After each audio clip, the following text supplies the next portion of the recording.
We're here with Ryan Sim, um, Hi. Hey, Ryan, Hamilton comic. Ryan, what shows Hi. do you run? Me. I Yeah. run I run two shows. One is at Hendry's Barbershop at 661 Barton Street East in Hamilton, Ontario. That's the last Monday of every month.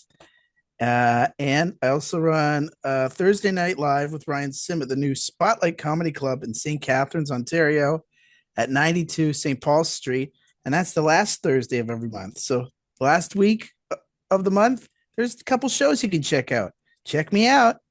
Cool. All right, Ryan. So, you're a comic. How long you been doing comedies to date? I started comedy, I think 8 years ago this summer. Um, after a near-death experience. Oh, and is that the story you're going to share with us today? No. Okay. You also run a TikTok video for as long as TikTok will live. Oh yeah, and a YouTube. I have a food review show called Chowing Down with Ryan Sim, and I've got about 300 episodes. I slowed down a little bit because my doctor said you're killing yourself. So what does he know? But And I did what's chowing down about so people understand?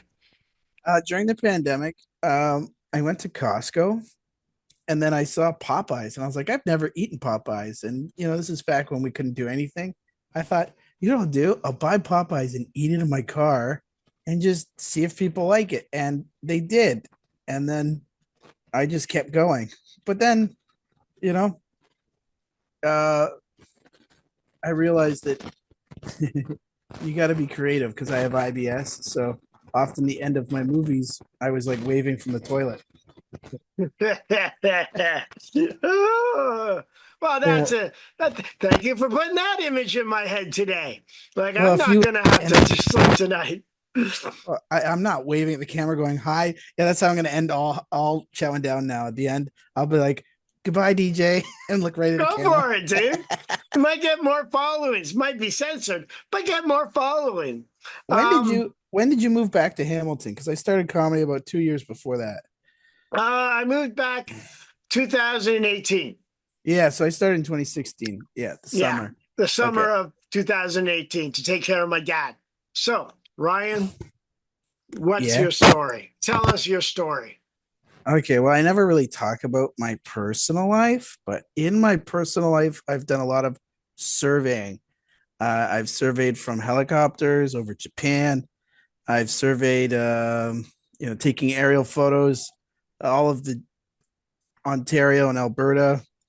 I make maps, and then I got into surveying of the water, and it's called a hydrographer, and I was out on a lake called Lake Erie. If your listeners don't know where they are, Lake Erie is a one of the Great Lakes here on its borders Ontario and America, and it's the shallowest of the lake, and because of that, when we get weather events, it basically the wind can go all the way down basically to the bottom of the lake and push the waves around like a bathtub, and that place can get as rough as deep in the ocean, 8 9 foot swells, maybe more. And just for background, Lake Erie also has some of the most amount of shipwrecks in all of the Great Lakes. We've found 277, but they estimate, based on like satellite imagery and stuff and stories, there could be between 500 and 2,000 shipwrecks. So we're out in the middle of Lake Erie, and I'm with this old crusty boat captain who is giving me kind of a hard time the whole time, which is fine. And he's always, making sure that I'm always on my toes, like, because he could tell I'm new at this and I don't really like being out on the water. And all of a sudden, on the channel 16, I don't know if you've ever been on a ship that's a Coast Guard channel, Mhm. something called a squall warning comes through. Have you ever heard of that? No, So a squall is like, oh, you better. Can I swear on this or no? No. Okay. no. A squall. Okay. It's like it's coming right now. Okay. And we were stationed on an area called Pelee Island. So I don't know if I could share my screen or something or what, but Pelee Island's right in the middle of Lake Erie. So we were so far away from shore, and I look and there's a it's not just black clouds. There was a black wall, a wall of darkness in front of us, and we had to go into it for safety because that's where the port was. It looked like we were entering Game of Thrones, like going into the. Yeah.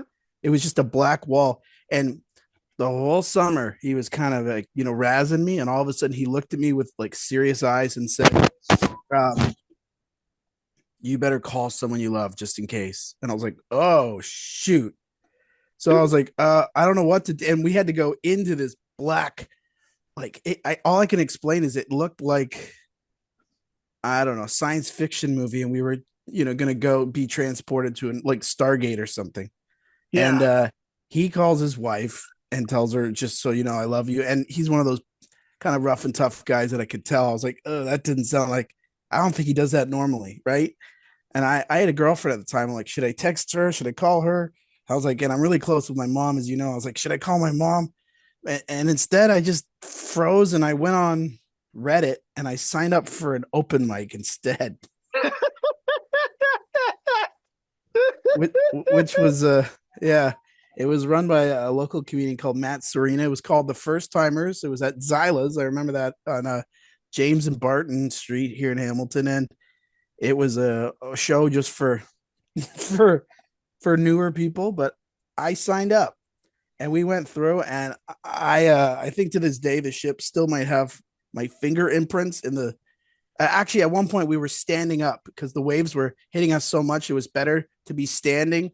So when we got flown out of our seats, we didn't land on our backbones.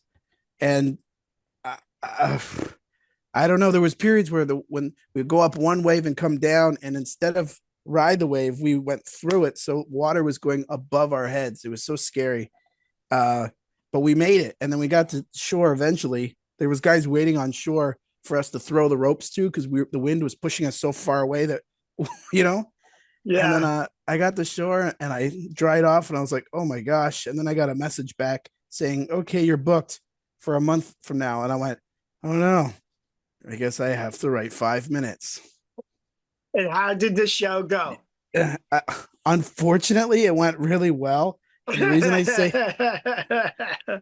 reason I say that is because that made me think that maybe I should keep doing this. And here we are. Yeah, yeah. I think it's always best to be a little bit humbled on your first show. So I did what I think is called padding the room. I brought 1 million people. Now the actual set was pretty good, but I think um, you know, one of the first jokes I ever wrote was it was hard moving to Hamilton because your neighbors don't knock at your door asking to borrow a cup of sugar, but a cup of crack. Stupid stuff like that. Um, but one of my first jokes was I said I moved to Hamilton and it was a little rough. Forget Plenty of Fish. I joined a website called Plenty of Teeth, and I still like that joke. It's a good joke. Yeah, because anyway, so that's how I got into comedy. It was a near death experience, and now I have a near death experience every time I perform. All right. Well, Ryan, thank you for sharing your story. If anybody wants to get your socials, what are they? Just you can follow me on Instagram. Hey, I actually I made a thing, but I'll read it. But I don't know if I can share. Am I sharing? Uh, Now you are. Okay, Oh, cool. but say them off because it'll be on radio too. Oh, sure. So you can follow me on Instagram at Cedar_Sim. On Facebook, all my shows are promoted through the group Comedy Chowdown. And like I said, Spotlight Comedy last Thursday of the month in St. Catharines, Hendry's Barber Shop last Monday of the month in Hamilton. Come on, check them out. And DJ, you rock. And thanks for doing this. And All this right. has Well, been thanks. what's the name again? What a story. What a This has been story. this has been What a Story with David DJ DJ Roy. Roy. All right. Well, thanks, Ryan. And we will talk later. Bye. Bye bye.